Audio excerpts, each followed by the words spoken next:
that is had, that the young people take when the word is coming forward. They disrespectful, they won't listen, they leave and they go right back into the same thing. And that brings about a sorrowful cry.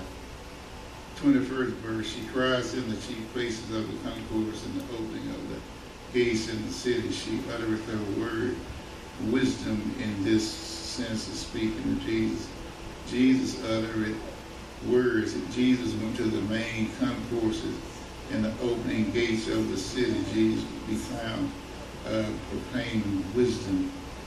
In other words, the message says in the middle of traffic, she takes her stand. At the busiest corner, she calls out, wisdom is everywhere. We should spread wisdom all over the places. Jesus went to the synagogue of the Jews. He went to the synagogue of the Jews, and he frequently preached there. And he went to the highest parts of the city. He went to the best of all the temples and brought about wisdom. He was there where people went in and went out. It didn't make him any difference. Jesus was always sharing wisdom with the people, the wisdom from the Word of God, the wisdom from the gospel. Where people went in and went out, you shouldn't be hung up on wisdom where it's shared, okay? But Jesus was found at the temple gate. Jesus was found at the city gate. 1 and 22, how long, you simple one? Whoa! Will you love simplicity? And the scorners delight in their scorning, and the fools hate knowledge. I know that we don't have any simpletons in here. You're simple when you won't accept wisdom, when you won't take wisdom and bind it to your side. Okay? Scorning means that willing, supposed to come back. They've been talking about Jesus coming back for the long. He showed up. Yeah. Okay, you're a fool and hate knowledge. He is coming back. Not due to your time, right? Not due to your time, David. But he is coming back. And since wisdom is out there crying out and wisdom is ready to be had, anywhere that you go, basically, wisdom is there. Basically, it says, how long? Just how long will you wallow in your ignorance? This is the message. Cynics, how long will you feed your cynicism? Idiots, how long will you refuse to learn? Wisdom is shared just what? Every Sunday in here. And on Wednesday we share wisdom. But yet and still, we've got those that really don't put any importance on it. They shows just how simple they are. You know, they are satisfied with the simple and the foolish things that agree with their character. People that will not utilize wisdom and change, it means simply that they are satisfied where they are. They are satisfied being left in the dark. They are satisfied being simple. And when you want to take wisdom that'll make your life better for you and your family and your loved one, and give you the right way of dealing with circumstances and people, that's what wisdom will do for you. It'll make your life easier. It'll help you avoid the pitfall. If you won't take wisdom to help you in your life, you are considered to be simple, right? You're considered to be simple, and basically you love the simple things in life. You know, you love being drunk, you love partying, you love the world. And you pull to yourself, or you take to yourself the simple things of the world. Everybody can shake a leg, can't they? You know, I look at this commercial where those girls are doing well, I used to do that. We used to do that all the time. We used to do that back in the 70s, but we did it too. We put our hand up in here and we just did it. And I look at them and they just took, just to take me back. But if you don't take in knowledge, it shows that you are weak and simple. Okay? And you have weak capacities, in other words. In other words, you won't go any farther in life or in knowledge because you love the foolish things. And what are the foolish things? That don't pertain to life. That is going to bring heartache. That is going to bring a lot of trouble. Lois and I lived apart. We were party animals in Chicago. I've been partying all my life, to tell you the truth, basically until I got saved. We were party animals. We partied hard. Stayed high for 30-something years. Just to show every day of my life. And I wouldn't rest if they busted a load of weed coming in to Dallas, Chicago. I'd actually get mad. And I'd get in my car and I wouldn't stop until I found my high somewhere. In other words, I had to have it. And we fell in love with the simple things. Getting high, it ate up all my money, partying, going at it. Not putting my money back in my wallet after I bought a drink, balling it up and putting it in my pocket, going back in my pocket, pulling out, my money falling on the floor. Things of that nature. Getting hooked up with treacherous, murderous kind of people that could have put me in the pen for the rest of my life. Just all kind of things that I got involved in that if I had wisdom, I could have avoided. You know what I mean? Living a life of fear. Every time somebody touched me on my back, I'm ready to fight.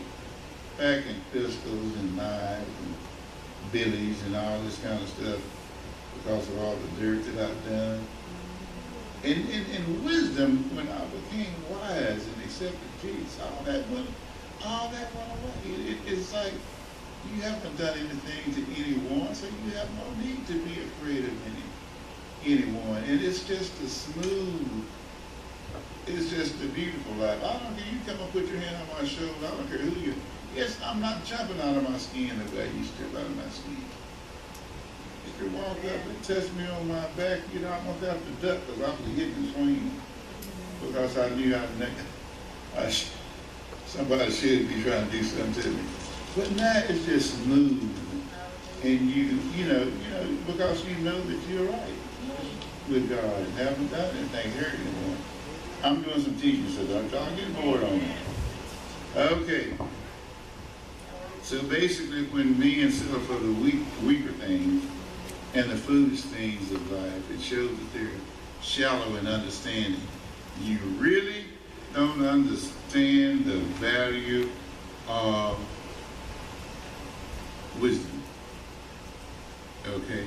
And these basically were the first persons that were called by Christ through the word of the ministry. They couldn't grow. They were just, Jesus said to the first century Christians, he told some of them, he said, you all are still on baby food. You still on milk. He said, by now you ought to what? Know enough of the word to go out and do what? Teach others. But you're stuck on baby food. These are people that will not seek out wisdom and use the wisdom that Jesus has to offer. And for us today, the book of Proverbs was left behind so that we could make the right decisions. 23, turn you at my reproof. Behold, I will pour out my spirit unto you. I will make known my words unto you. In other words, we still have so many people that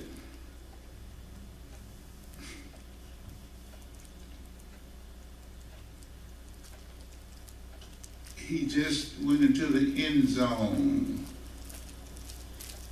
4 fourth down and 1 yard to go.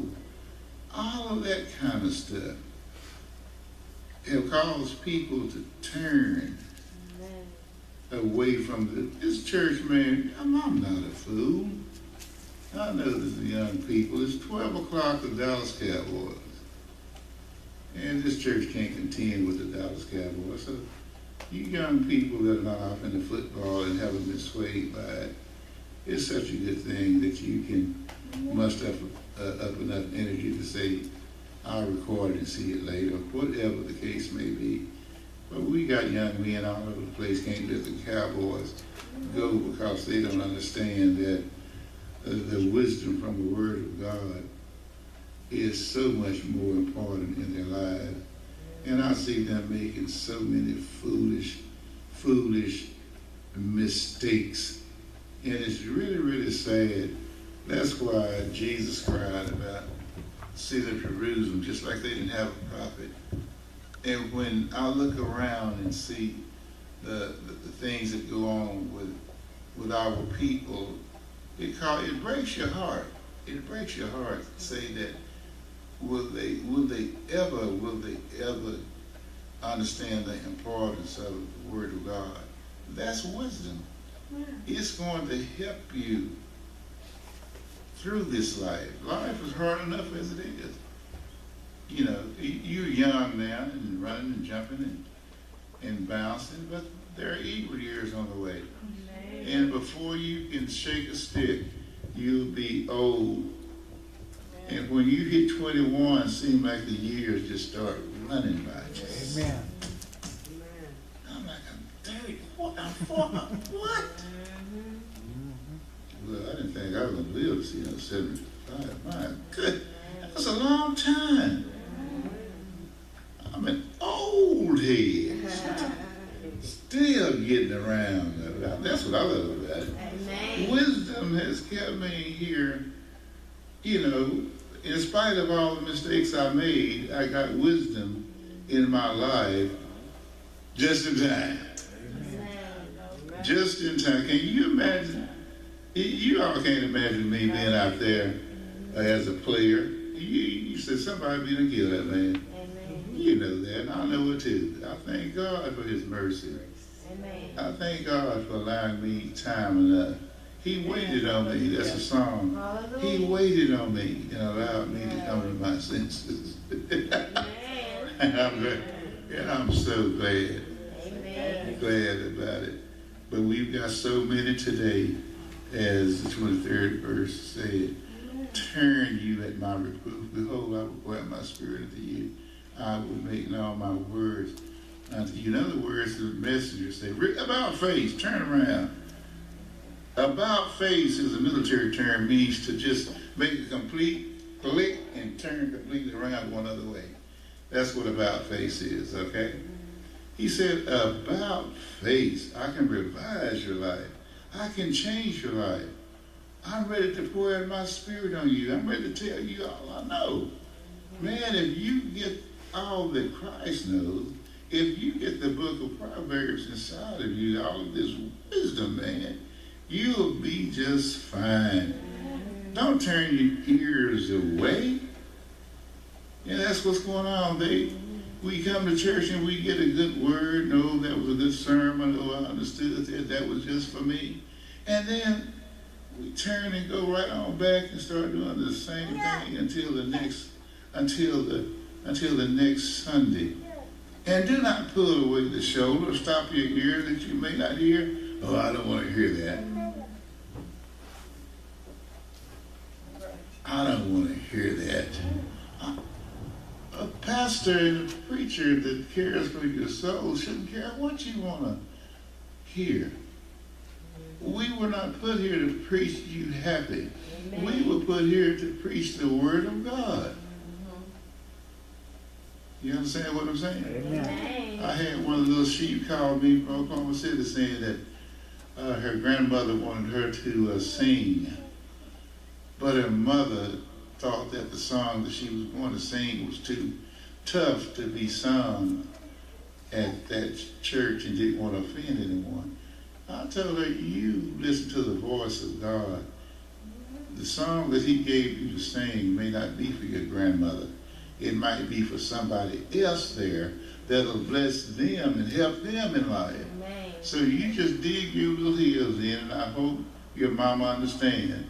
But you sing the song that God put on your heart to sing, young lady. Okay, Bishop Ingram. And understand, you may get some heat from the family. You may get some heat from your mama. But who called you? Did your mama call you, or did the Lord call you? You know, your mama ain't supposed to tell you. There you go. Wake up, man. Yeah, we get it every time on it. He's in the bed. He's out on it, man. I know how it is, old soldier.